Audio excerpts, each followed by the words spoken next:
Olá, boa tarde, ou bom dia, ou boa noite. Eu sou a Bruna e esse é o I'm Lunar Sick. E como hoje é dia 31 de janeiro, eu preciso falar de novo sobre os livros que eu li durante esse mês. Eu li ao mesmo tempo mais livros do que eu pensei que eu conseguiria e menos livros do que eu pensei que eu conseguiria. Porque, embora janeiro seja um mês longo e eu tenha passado ele inteiro de férias, aconteceram muitas coisas. Muitas coisas. Na verdade, eu tenho uma teoria de que a razão pela qual as pessoas tendem a achar o mês de janeiro longo é porque geralmente ele é um mês onde acontece muita coisa, onde eu acho que a maioria das pessoas, elas passam por várias situações, elas saem das férias e voltam pro trabalho ou voltam pra escola. Então as pessoas, elas sentem que elas fazem muitas coisas, muita gente viaja, vai pra praia. Eu mesma, eu senti que o mês foi longo porque eu passei por vários estágios diferentes, porque no começo do mês eu tava na minha cidade e aí eu fiz matrícula na faculdade e tudo, depois eu viajei e eu passei 2 semanas fora na praia com uma parte da minha família que mora em Pernambuco. E aí eu já passei mais 2 semanas fora, já recebi o deferimento da matrícula, fiz muitas coisas e aí eu voltei.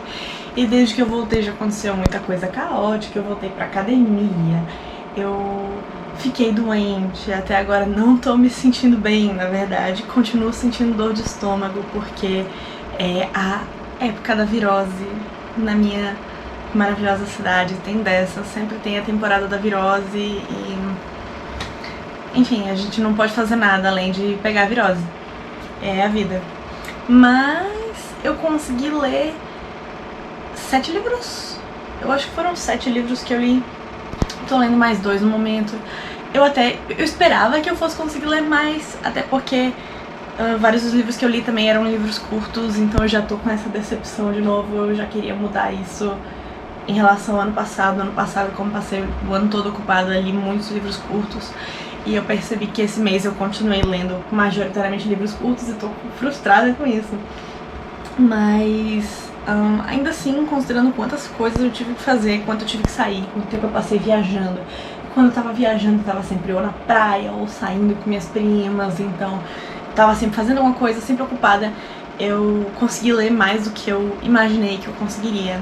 Então eu acho que é uma vitória. Não chegou a bater nenhum recorde, porque como eu tinha mencionado, eu acho que em dezembro eu já consegui no passado ler 8 livros em um mês. De novo não bati esse recorde, li só 7. Mas isso na verdade é uma quantidade muito boa e na verdade não tem isso de quantidade boa e quantidade ruim, né? Se você aproveita o que você tá lendo, então qualquer quantidade de livros que você lê é uma quantidade boa. Eu aqui me pressiono muito porque faço planos megalomaníacos e não consigo cumpri-los. Eu que esperava conseguir ler 40 livros nas minhas férias e agora eu tô tendo que lidar com a realidade de que eu provavelmente não vou ler tudo que eu esperava que eu ia ler. E tem livros que estão me esperando na estante há muito tempo. Então eu tô tendo que lidar com as frustrações dos meus próprios planos que foram altos demais. Mas ainda assim eu li várias coisas interessantes, várias coisas legais esse mês. E vamos falar um pouquinho sobre cada um dos livros então. O primeiro livro que eu li esse ano, que eu falei até em dezembro, foi Fica Entre Nós, de Sophie Gonzalez e Cale Dietrich. E eu acho que eu já tinha mencionado as minhas opiniões gerais sobre esse livro no vídeo que eu gravei de lidos de dezembro. As opiniões não mudaram tanto. Comecei a ler ele ano passado, terminei ele esse ano e ele foi um livro ok. Eu li ele porque eu achei a proposta dele interessante. Eu achei bem, sabe, sonho de todo mundo que gosta de fanfic. Porque é basicamente uma história sobre 2 membros de uma boy band que se apaixonam e vivem um relacionamento secreto. E eu pensei, uou, isso vai ser tão emocionante. Eu senti pouca emoção enquanto eu lia. Eu não me conectei tanto assim com os personagens. Eu senti que as coisas podiam ter um pouco mais de peso emocional. Eu sentia que as coisas aconteciam e eu não conseguia me importar muito com elas. E eu acho que sabe, o livro aborda vários assuntos interessantes e coisas pertinentes, mas de algum jeito ele consegue fazer a gente não ligar muito pra quase nada. Pelo menos essa foi a minha opinião, esse foi o jeito como eu me senti. Eu acho que a única cena em que eu fiquei mais animada e que eu fiquei mais investida foi a cena onde eles deram o primeiro beijo deles. Só aí eu fiquei, primeiro beijo! E aí depois disso e antes disso foi um grande mar de não muito sentimento, bem 3 estrelas, porque ele entra na categoria de livros que são entretenimento, sabe? Um livro que não é fantástico, mas é entretenimento. Mas eu achei que ele se arrastou um pouco, não consegui me conectar muito com as coisas, então... Não que a minha opinião seja majoritariamente negativa, ela é só...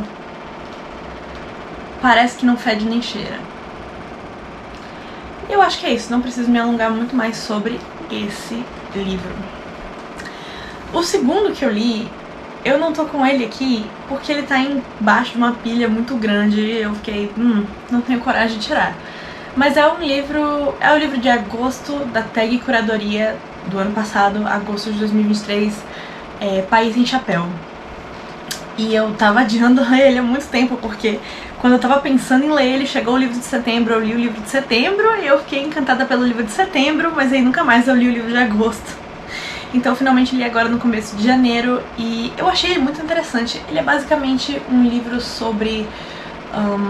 é um livro sobre um homem que nasceu no Haiti e por causa da ditadura daquele cara, eu esqueci o primeiro nome real dele, mas chamava ele de Papa Doc. Aí o nome real dele eu acho que é alguma coisa do Valier, eu não lembro. O que acontece é que no meio dessa ditadura do Haiti, esse cara sai do Haiti, vai morar na América do Norte, fica muito tempo morando no Canadá. E na verdade essa história é meio autobiográfica do autor mesmo, eu senti muita impressão de que quem tava narrando a história toda era ele. E ele juntava um pouco de, não sei, um pouco de realismo mágico na história de vida dele. Eu sentia que era mais ou menos essa a vibe da coisa. Então ele volta depois de 20 anos sem pisar no Haiti, morando lá no Canadá. Ele volta e ele vê a mãe dele, e a tia dele e os amigos dele que ficaram lá todo esse tempo, e como as coisas mudaram e como as coisas continuaram as mesmas. E o livro é muito interessante, ele junta muita coisa que me interessa muito. Primeiro de tudo, ler sobre um país que eu não conheço muito no geral. Isso é sempre uma coisa que vai fazer a gente... sempre vai trazer bagagem cultural, né? E eu acho que o que mais me marcou nesse aspecto em País Sem Chapéu foi o aprendizado sobre o voodoo. Eu achei muito interessante, porque nós, brasileiros cristãos, temos uma visão muito estereotipada e muito demonizada do voodoo, quando na verdade, como quase todas as religiões, ela tem muito em comum com a minha, por exemplo. E ler sobre isso fez eu perceber que eu não sabia quase nada realmente, e me ensinou alguma coisa. E eu sempre aceito aprender um pouco mais sobre alguma cultura que eu sou ignorante sobre, sabe? Que eu não sei muito sobre. Ignorante no sentido de não saber, não no sentido de, né... Enfim. E eu nunca tinha lido nada do Haiti, eu realmente sabia pouco sobre o Haiti, até sobre a história política do Haiti. Foi interessante aprender e... esse livro, como quase todos os livros que me ensinam algo sobre um país que eu não conhecia antes, me fez valorizar mais esse país na minha cabeça. E eu descobri que esse autor é Dany Laferrière, eu acho o nome dele. Eu tenho uma dificuldade com esses nomes gringos, meu Deus do céu. Não é gringo, né? Porque também da América Latina não é gringo, é um hermano, mas enfim. Eu tenho dificuldade com esses nomes do exterior, mas eu acho que é Dany Laferrière o nome dele. Eu descobri que ele tem uma série de, sei lá, 10 livros que todos compõem, tipo, tecem uma colcha de retalhos sobre o Haiti, e eu achei muito interessante. Se eu puder algum dia ler um outro livro dele, completamente aceito. Mas ele une, além de ensinar sobre uma cultura, ele une outros assuntos que me interessam muito. E um deles é toda a coisa da síndrome de exilado. Tipo, o protagonista não fala isso com essas palavras em nenhum ponto do livro, mas é isso que ele tem. Quando você sai da sua pátria e passa muito tempo em outro lugar, você sai da sua pátria, você chega em outro lugar, nesse lugar você não se sente aceito e não sente que é parte desse lugar. Mas você passa muito tempo lá e você volta pra sua pátria de origem e você sente que você não faz mais parte da sua pátria de origem também. E esse assunto me interessa muito, muito.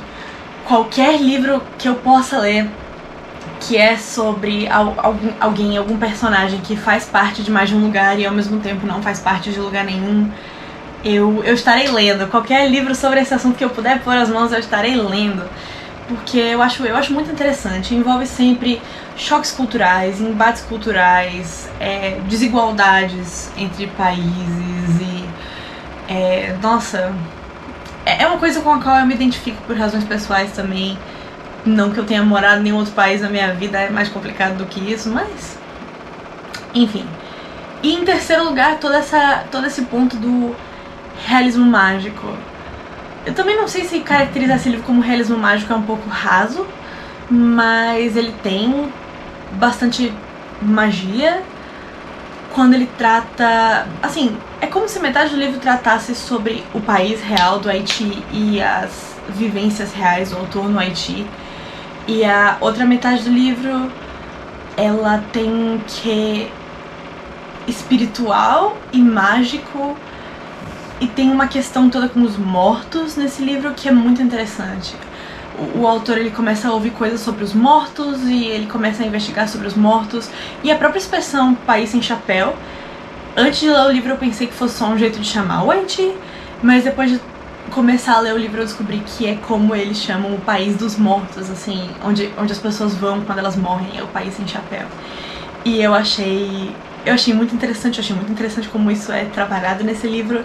Então, um outro ponto pequeno que eu quero acrescentar é que é um livro da Tag, né? Nossa, mais uma vez a Tag Curadoria acertando muito nos livros que me manda. Eu tô deixando os livros dela acumularem. Eu tô sentindo arrependimento por isso, porque eu tô ficando pra trás e eu sei que os livros que ela manda são sempre bons. Até agora eu já li 4 livros e eles foram todos fantásticos. Então eu tenho que achar um tempo pra poder me atualizar nas leituras da Tag. Mas uma coisa interessante da Tag é que você pode discutir as suas opiniões do livro com os outros assinantes. E eu vi muitas pessoas reclamando sobre o estilo fragmentado desse livro, porque ele é todo contado em pequenos fragmentos, assim, em pequenos pedaços. Ele não é um só corpo de texto homogêneo. E por mais que eu prefira também um livro que é um corpo de texto homogêneo, eu acho que ler livros fragmentados... livros que são fragmentados assim são sempre muito mais fluidos e muito mais rápidos de ler. E eu li... não, minha filha, não se coça. Minha gatinha. Não. Minha gatinhazinha aqui. Eu li esse livro praticamente em um dia só, porque eu achei ele muito rápido, muito fluido, e eu não entendi porque que as pessoas, elas, no geral, criticaram esse aspecto do livro, mas... enfim. Isso foi País Sem Chapéu. Foi muito, muito bom. Depois de País Sem Chapéu, eu viajei.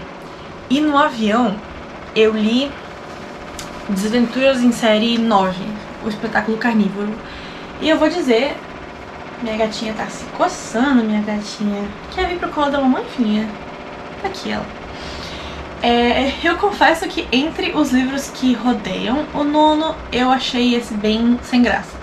O que acontece? A pessoa que me recomendou Desventuras em Série, que me fez começar a ler, tinha dito que o 4º livro, Serraria Baixa Astral, era o melhor.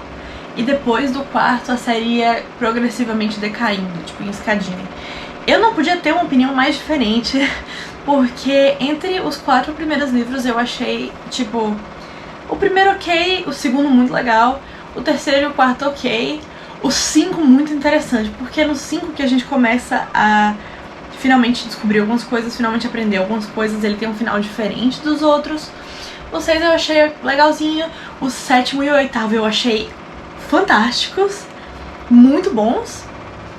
Aí eu li o nono. E quando eu li o nono, eu tava ainda com a expectativa do sétimo e do oitavo na cabeça. E eu achei ele um pouco sem graça. Assim, a coisa mais interessante sobre esse livro, sobre esse nono livro, foram os debates sobre como... Os debates que eu percebo que são contínuos na série sobre como o bem e o mal não são coisas tão sólidas e tão opostas assim. E às vezes os protagonistas, que são do bem, têm que fazer coisas do mal pra sobreviver. Então nesse livro eles fazem exatamente o que o vilão, o Conde Olaf, tá sempre fazendo, que é se disfarçar. E eles ficam, nossa, será que isso não torna da gente vilão? E essa foi a coisa mais interessante desse nono volume. Eu acho que é um debate muito bem feito pra um livro de criança. Na verdade eu acho que tem muita coisa muito bem feita. Eles Desventuras em Série, considerando que os livros são de criança, eles não tinham direito de ser tão bons sendo livros de criança.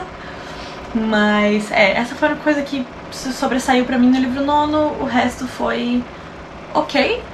E aí o décimo e o décimo, o undécimo, como tá escrito na capa, foram muito mais legais na minha opinião, mas a gente já chega neles, porque o próximo livro que eu li não foi um livro de desventuras, na verdade foi King of Fools, da Amanda Food. Eu li o primeiro livro dessa série, que é Ace of Shades, sem querer. Eu comprei ele achando que ele era outro livro, e aí eu olhei e eu pensei, tá, eu já gastei o meu dinheiro, eu vou ler, porque o que eu vou fazer, né? E eu achei o livro super envolvente. Eu achei a trama super interessante. Ele também não é uma coisa que eu fico, uou, fantástico, tão bem elaborado. Mas ele é envolvente, ele prende. Eu acho que isso vale a leitura já. E o que aconteceu foi que eu li o primeiro volume, esse é o segundo, e fiquei tão ansiosa pra continuar que eu encomendei o segundo e o terceiro na internet. O terceiro, infelizmente, ainda não chegou, que é Queen of Oats. Mas Queen of Oats? Eu acho que é Queen of Oats. Mas chegou já esse, o King of Fools, e eu li enquanto eu tava lá na praia, em Recife. E esse foi também o livro mais longo que eu li esse mês. Ele tem 600 páginas e ele não só é longuinho em páginas, mas ele também é longo na duração de tempo. Tipo, o primeiro livro aconteceu em, sei lá, 2 semanas, esse aqui passou meses e meses e meses e meses. E eu fiquei, uau, porque nesse livro aqui, o que acontece, o que tá acontecendo no começo do livro, a situação do começo do livro e a situação do final do livro são completamente diferentes. E tanta coisa aconteceu nesse livro que eu nem sei dizer a minha opinião. Eu não sei dizer a minha opinião de um jeito condensado, de um jeito curto. Eu não sei dizer. Mas por mais que essa série tenha suas falhas e não seja a coisa mais bem feita e mais incrível que eu li em toda a minha vida, eu continuo muito ansiosa pra saber o final. Eu fui pega desprevenida por muita coisa que aconteceu no finalzinho desse livro. E ele foi um entretenimento de qualidade, ele foi um entretenimento que me deixou completamente presa, que me deixou completamente interessada, e por isso eu acho que ele tem muitos pontos. Nem todos os autores sabem fazer você ficar assim, né, louca pela próxima página, louca pelo próximo capítulo, louca pelo próximo volume. E essa autora sabe. Então, meu Deus, eu preciso saber o que vai acontecer no terceiro volume. E ele não chega nunca. Ah, Amazon, por favor, faça seu trabalho. Mas esse aqui foi uma vida e foi muito interessante. Eu não sei o que dizer mais sobre ele, considerando que tanta coisa acontece. Eu adorei.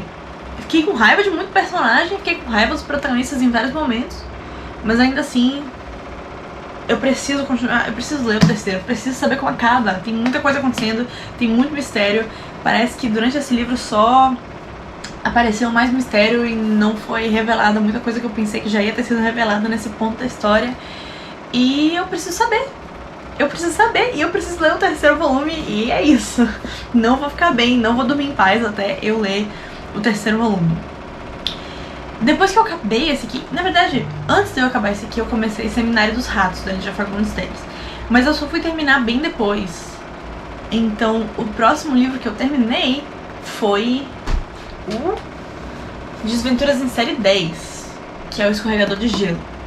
Esse aqui também não foi tão legal quanto o 11, mas ele já foi muito mais legal que o 9. E nele a gente tem muito do que eu mais gosto, que é segredos sendo revelados, e é por isso que eu vivo, entendeu? Muitas coisas desaparecidas reaparecem, se é que dá pra entender. E muitos segredos são revelados. Eu fiquei super ansiosa no comecinho desse livro. E nossa, ele inteiro, ele não é tão legal quanto o 11. E eu também não sou tão fã assim de um cenário de neve, porque me deixa um pouco ansiosa sempre. Eu sempre fico pensando, uau, os protagonistas vão morrer de frio ou de fome. Não acontece, mas me deixa um pouco nervosa. Mas o livro é muito bom, continuam muitas coisas que já vinham acontecendo, continuam esses debates sobre, nossa, será que a gente tá fazendo as coisas que os vilões fazem?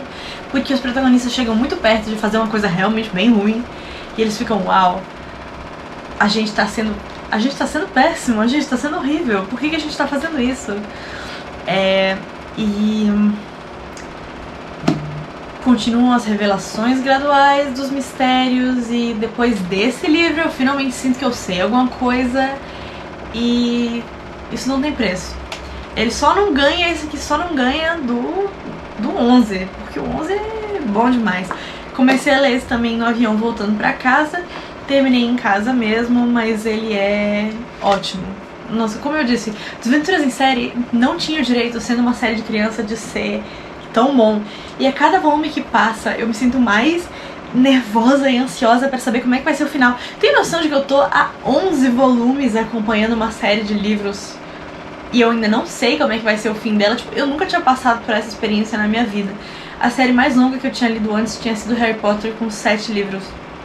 Então, eu tô desacostumada com... Claro que em páginas, em palavras, Harry Potter é muito mais longo do que Desventuras em Série, mas em livros inteiros, Desventuras em Série é muito maior. E 13 volumes, gente, pelo amor de Deus, 13 volumes. Eu não tô reclamando, porque é muito bom. E a cada volume que eu leio, eu me sinto mais feliz por ter resolvido ler Desventuras em Série. E eu sinto mais e mais e mais que Desventuras em Série não tinha direito de ser tão bom sendo uma série de criança. E eu me sinto mais ansiosa pelo final. Mas... enfim, esse aqui só não ganha do 11. Mas nesse aqui teve tanta informação revelada que... nossa, ele é uma delícia também. Ele é uma delícia, a gente descobre tanta coisa que ele é uma delícia de... um espetáculo de revelação e satisfação. Finalmente a gente descobriu alguma coisa. A gente descobre algumas coisas que a gente estava esperando descobrir desde o volume 5. 5 livros esperando o mesmo mistério ser desmascarado. É demais, é demais, é demais. Eu sofro dos nervos, eu não tenho condição de esperar isso. Mas aí, enfim, esse livro finalmente deu alguns refrescos pra nossas cabecinhas. E valeu muito a pena a espera. E eu preciso saber como é que vai ser o final, mas enfim. Quando eu acabei esse aqui... ah tá, antes de terminar o 11 eu li... aí eu acabei realmente o Seminário dos Ratos, da Lígia Fagundes Telles. Ela é a minha escritora brasileira favorita, a Lígia. Nossa história, minha e dela, ela vai longe, longe. Começou na minha oitava série, nona série. Não lembro quando eu li Venha Ver o Pôr do Sol e outros contos. E eu fiquei fascinada. E desde então a prosa da Lígia tem me atraído tanto, tem exercido um fascínio sobre mim tão grande, que depois que eu li As Meninas para o primeiro vestibular que eu fiz lá em 2021, eu fiquei, não, eu vou ler todos os livros que essa mulher publicou. Eu tinha lido 1 livro e meio dela e eu fiquei, não tô nem aí, ela é minha autora brasileira favorita e eu vou ler todos os livros que ela já publicou. E tem sido uma ótima experiência, Eu li Viver o Pôr do Sol e outros contos, mas eu acho que esse não conta porque esse não é um dos livros Eu acredito que esse não seja tipo um dos livros oficiais. Ele é uma coletânea com contos de outros livros. Tipo, ele tem muitos contos de Antes do Baile Verde, tem desse aqui também. Então, enfim, eu acho que ele não conta. Mas aí eu li As Meninas, li A Disciplina do Amor, porque a minha avó ganhou. E aí eu comecei o projeto de ler todos os romances da Lígia. Eu já tinha lido As Meninas, e aí eu li na ordem. Eu li Verão no Aquário, não, Ciranda de Pedra, Verão no Aquário, e daí eu li As Horas Nuas. Foi uma experiência fantástica. Foi uma experiência fantástica ler esses 3 livros. Eu li todos eles de uma vez não, tipo, não foi um atrás do outro, mas no mesmo ano. E foi uma experiência fantástica. Eu acho que o que eu mais gosto, eu acho que a minha ordem de preferência é As Meninas, As Horas Nuas, Ciranda de Pedra e Verão no Aquário. Mas todos eles são fantásticos. O único que eu acho que é um pouco menos prazeroso de ler é Verão no Aquário. Ele é um pouquinho chato, com o perdão da palavra, porque a Lígia não merece isso. Mas todos eles são fantásticos ainda assim. E tem alguns temas centrais na obra da Lígia que me fascinam. Em especial a frustração. Todas as protagonistas dos romances da Lígia, elas querem alguma coisa e nunca alcançam. Praticamente todas as protagonistas dos romances da Lígia. E nos contos eu vejo muito mais a frustração amorosa. Tipo, praticamente nenhum relacionamento amoroso romântico realmente dá certo nos contos da Lígia, pelo menos é isso que eu sinto. Mas aí, pois é, depois que eu li todos os romances, comecei a me preocupar em ler todos os livros de contos, e tá sendo devagar, porque eu li eu acho que em dezembro de 2022 ou janeiro de 2023, o Antes do Baile Verde. Eu só fui ler o Seminário dos Ratos, que é o próximo agora, em janeiro de 2024. Mas eu tava muito ocupada nesse último ano e eu já comecei a estrutura da bolha de sabão, então acho que eu posso ser perdoada. E também, Lígia é uma coisa que é pra ser apreciada, não é uma coisa que é pra ser consumida com pressa. E uau, esse livro, eu tô divagando, tem que falar sobre esse livro. E esse livro é muito bom, o Seminário dos Ratos é muito bom. Eu lembro de ter gostado muito de Antes do Baile Verde. Antes do Baile Verde eu já tinha lido, tipo, metade dos contos dele, só que a outra metade que eu não tinha lido ainda me deixou... Esse livro aqui eu só tinha lido 3. Eu tô meio na dúvida, porque eu sentia que eu já tinha lido o Seminário dos Ratos, mas quando eu fui ler o Seminário dos Ratos, eu fiquei, uau, não, eu nunca tinha visto isso na minha vida, que estranho. Então eu acho que eu só tinha lido 3. E os 3 que eu já tinha lido, no caso, são As Formigas, Senhor Diretor e Herbarium. As Formigas, na verdade, é o conto dela que eu já li mais vezes na minha vida. Eu tenho certeza, eu já li muitas vezes As Formigas. Eu já vi até curta de As Formigas, então eu já li muito As Formigas, mas é fascinante.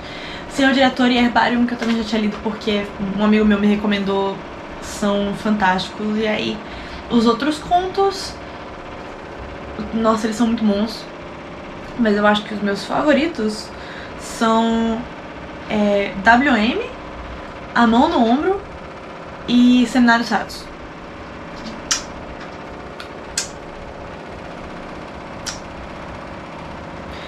As sutilezas desses 3 contos. Minha filha, o que você tá fazendo? Minha gatinha parece estar arranhando minha cama. As sutilezas desses 3 contos, a narração desses contos, o jeito como a narração é usada em WM, meu Deus, o jeito como a linguagem é usada em WM, meu Deus do céu. A mão no ombro parece uma coisa tão sensível, parece uma coisa tão delicada. A Mão no Ombro, embora ele seja trágico, ele é um conto todo tragédia, mas ainda assim ele me passa a sensação de ser abraçada, tipo, ele é incrível. E Seminário dos Ratos dá o nome desse livro por uma razão. Eu acho que ele junta praticamente todas as boas qualidades e todas as coisas pelas quais os contos da Lígia são conhecidos, pelas quais a prosa da Lígia é conhecida. E ele é fantástico e eu não posso falar mais do que isso, porque vale Seminário dos Ratos. Seminário dos Ratos é muito, muito bom. Muito bom. Ele não vai deixar minha cabeça por um tempo. E eu gosto que é isso que a Lígia faz com a gente, sabe? Pelo menos comigo.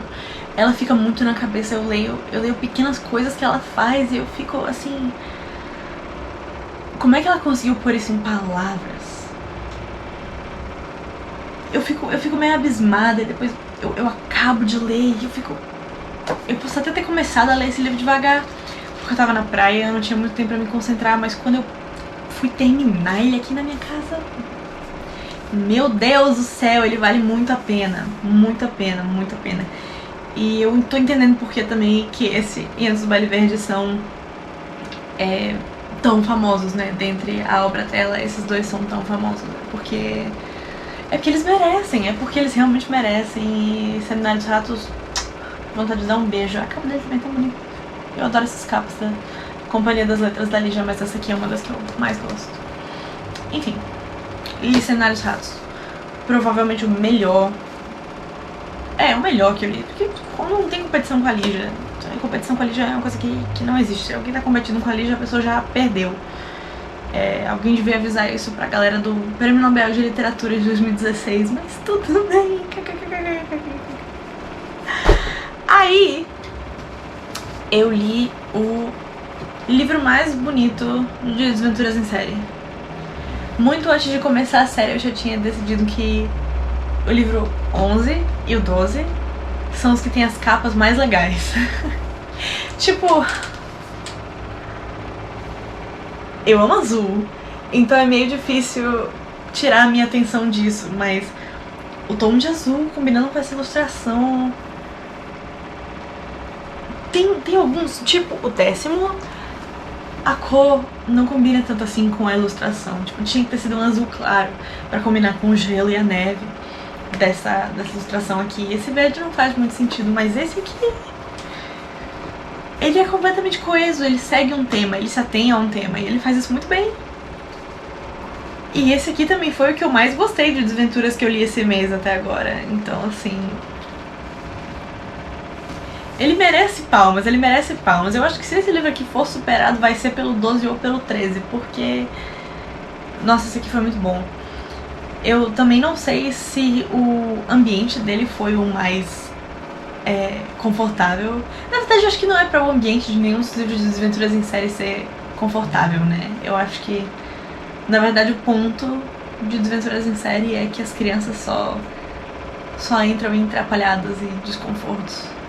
Mas é porque esse livro aqui se passa num submarino e eu sou claustrofóbica, mas ainda assim, ele é muito bom.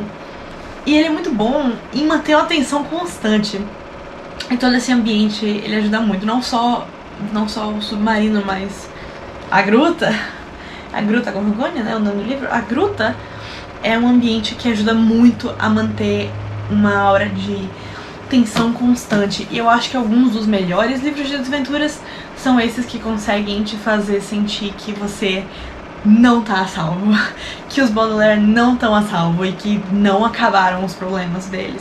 Eu acho que a única exceção para essa regra é o segundo livro, A Sala dos Répteis.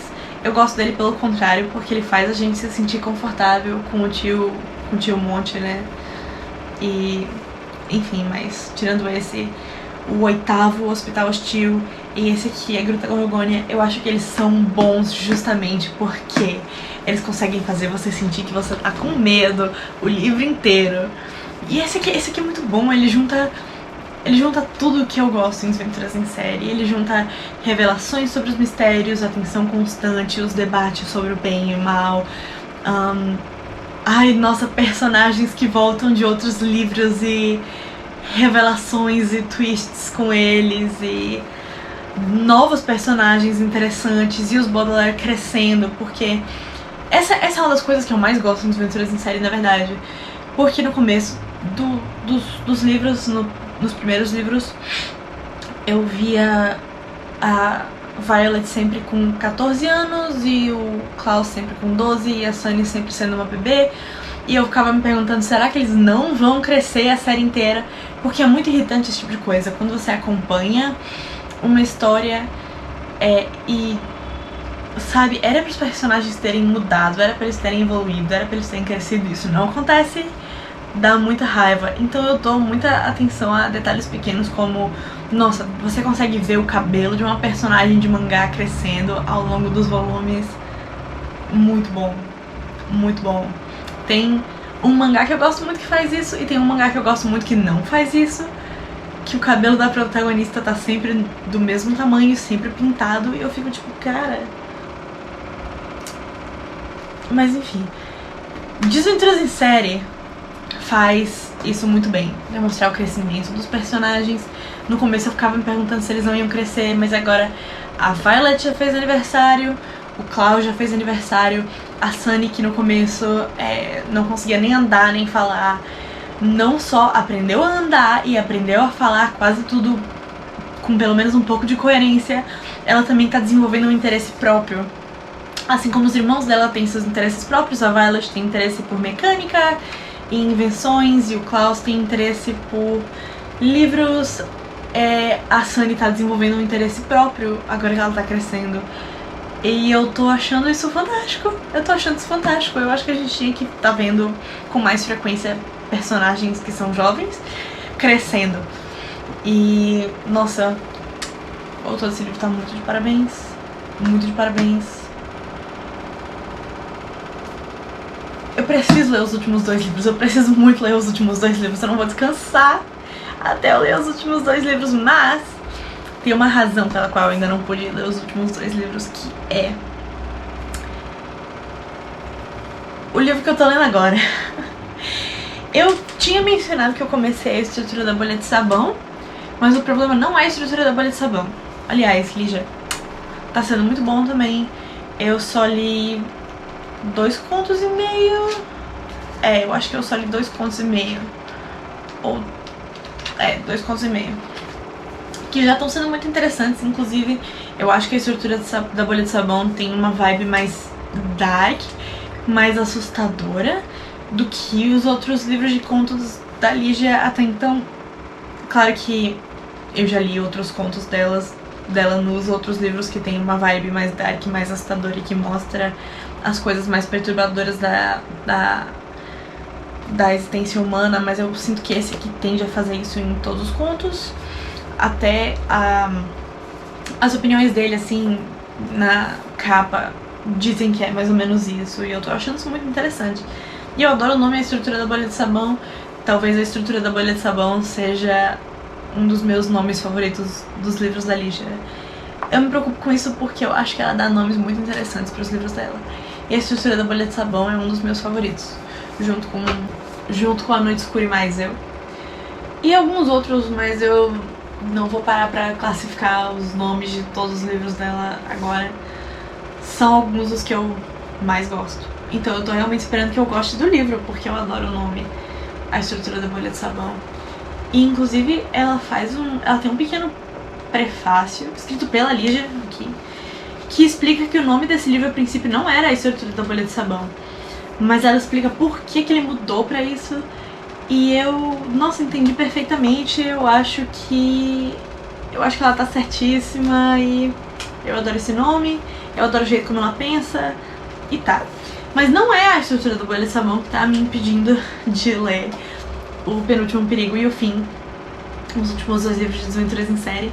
É, na verdade, As Provações de Apolo, o Oráculo Oculto. Por quê?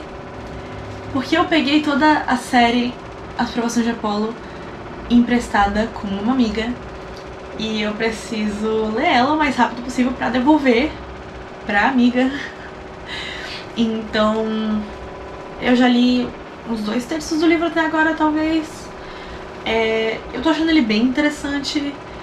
Eu resolvi ler As Provações de Apolo agora porque apareceu a oportunidade, honestamente. Porque já fazia muitos anos que eu tava falando pra mim mesma que eu ia achar um tempo pra ler Provações de Apolo e também Magnus Chase, que foram as 2 séries do Rick que eu não li até agora. Eu já li Percy Jackson quando eu tinha 11 anos. Eu li Crônicas dos Kane e eu li Heróis do Olimpo. Não, eu li primeiro Heróis do Olimpo com 16, depois Crônicas dos Kane, eu acho que com 17. E aí surgiu agora essa oportunidade de ler Provações de Apolo e aqui estou eu aproveitando. Eu tô achando bem interessante uma série de coisas. Mas eu acho que a principal delas é a narração em primeira pessoa do Apollo. Assim, nós, fãs de Percy Jackson, gostamos muito geralmente da narração do Percy, né? Ele tem essa narração em primeira pessoa que é bem engraçadinha, mas a narração em primeira pessoa do Apollo é engraçadinha de um jeito bem diferente, porque ele era um deus, porque ele pra quem não sabe, toda a história de provação de Apollo acontece porque Zeus resolve punir Apollo com um tempo sendo humano na Terra, né? E o que acontece é que a narração de uma pessoa que costumava ser um deus todo-poderoso, relativamente onisciente, relativamente onipresente, milenar e com o ego lá em cima, e aí do nada ele acorda num corpo que não pode fazer as coisas mais básicas que os filhos dele conseguem fazer. É muito interessante ver essa visão de quem costumava ser quase onipotente e agora não pode quase nada. Porque ele é obrigado a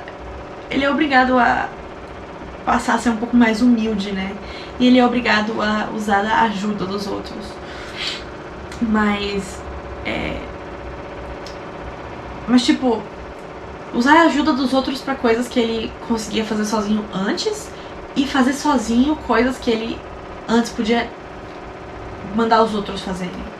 Ele fala em vários momentos que ele fica pensando o tempo todo que ele vai só mandar vários semideuses pra resolver as coisas pra ele, resolver as missões dele, e ele vai poder ficar tranquilo esperando eles se ferrarem.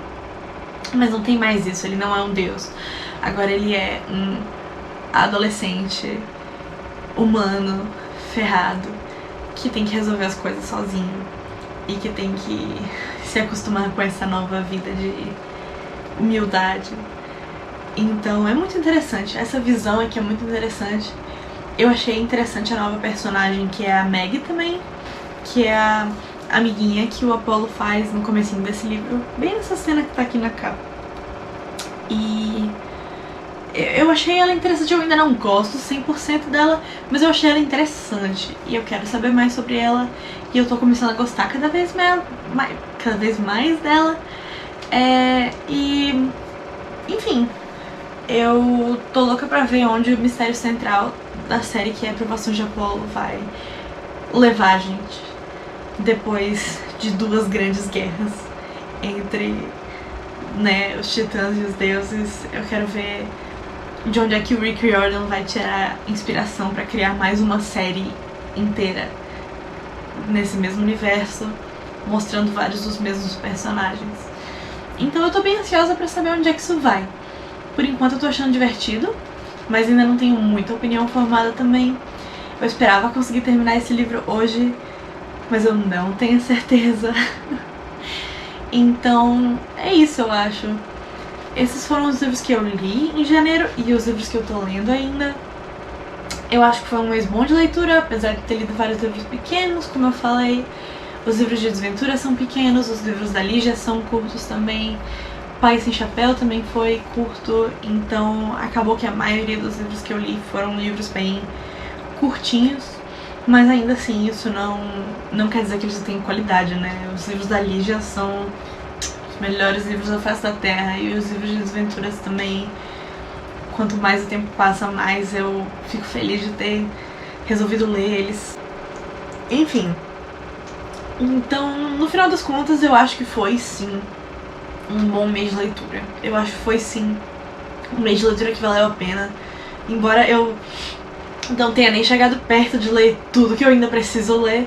Na verdade, minha câmera tá apoiada na lista de livros que eu preciso ler. E ela é grande.